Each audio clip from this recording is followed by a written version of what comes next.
12 years after the disappearance of Malaysia Airlines Flight 370, the search is officially back on. In late December 2025, the sea exploration company Ocean Infinity restarted operations, launching what may be the final attempt to uncover the truth. On the night of March 8, 2014, 370 departed Kuala Lumpur with 239 people on board, bound for Beijing. For the first 40 minutes, everything was completely normal. The pilots checked in with Malaysian Air Traffic Control, and the plane continued on its scheduled path. The final radio message from the cockpit was routine, "Good night, Malaysian 370, but just seconds later, the aircraft's transponder, the device that broadcasts its identity and location, was manually turned off. The plane vanished from civilian radar screens. Military radar, however, tracked an unidentified aircraft making a sharp, deliberate left turn, flying back across the Malaysian peninsula and out over the Indian Ocean. For hours, the plane flew on in silence, far from its intended destination, until it eventually ran out of fuel. Between 2014 and 2018, an enormous international effort was launched.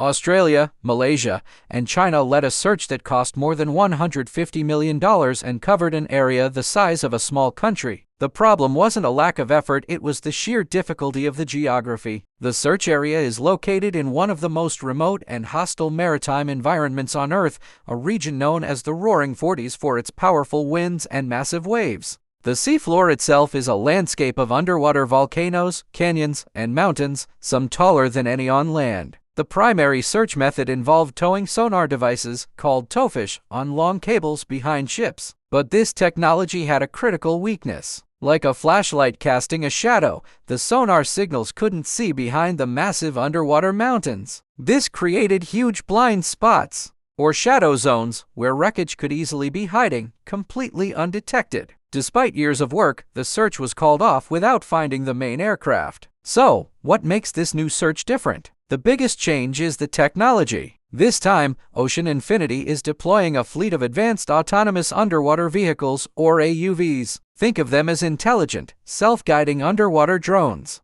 Instead of being towed on a cable, these machines are released from a mothership and operate in a coordinated swarm. Guided by sophisticated onboard AI, they can navigate complex terrain on their own. They fly much closer to the seabed than older systems, allowing for higher resolution scans. Crucially, they can maneuver around obstacles like underwater mountains, eliminating the blind spots that plagued the original search. This swarm robotics approach allows them to cover vast areas more efficiently and with greater detail than ever before. Ocean Infinity is so confident in their technology that they have taken on the search under a no-find, no-fee contract. They only get paid the $70 million reward if they find the aircraft. Another key development is the use of new and controversial data. One of the most talked about methods is WSPR, which stands for Weak Signal Propagation Reporter. It's a global network of amateur radio signals used to test transmission paths. Researchers believe that as M370 flew through this invisible web of signals,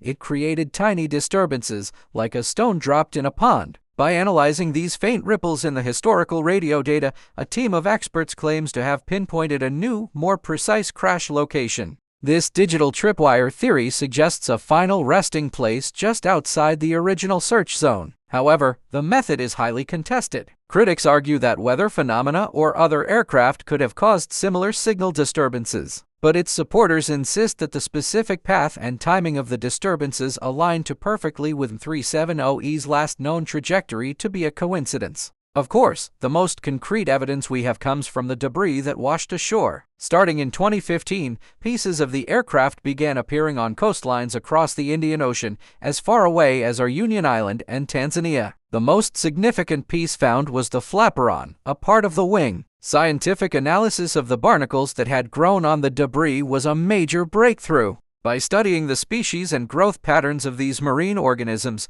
scientists could determine the water temperatures the debris had traveled through. This biological data acted like a natural GPS, confirming that the plane went down in the cold waters of the southern Indian Ocean, matching the satellite data. Furthermore, forensic analysis of the damage to the flaperon and other pieces suggests a high-speed, catastrophic impact with the water, likely ruling out theories of a controlled ditching or soft landing. So, after all this time, what's truly at stake? The ultimate prize is the recovery of the aircraft's two black boxes, the flight data recorder and the cockpit voice recorder. These devices are designed to withstand immense pressure and impact. If found, there is a very good chance their data will still be readable. The flight data recorder would provide a second-by-second account of the plane's movements, speed, and altitude, and could reveal whether it was under manual control or flying on autopilot. The cockpit voice recorder holds the final, crucial audio from the flight deck. It could tell us who was in control of the aircraft and potentially why they did what they did. But for the families of the 239 passengers and crew, this search isn't just about solving a technical mystery. It's about finding answers and, finally, a sense of closure after more than a decade of uncertainty and grief. With more precise data from new analysis, smarter machines capable of seeing what was once hidden, and a renewed commitment from the search team, the hunt for M370 has returned. The odds are still long, and the environment is unforgiving. But for the first time in years, there is a tangible hope that the truth is within reach. Somewhere deep below the waves of the Indian Ocean, the final chapter of this tragic story is still waiting to be found. Thanks for watching, and if you want to follow updates on this story, be sure to subscribe.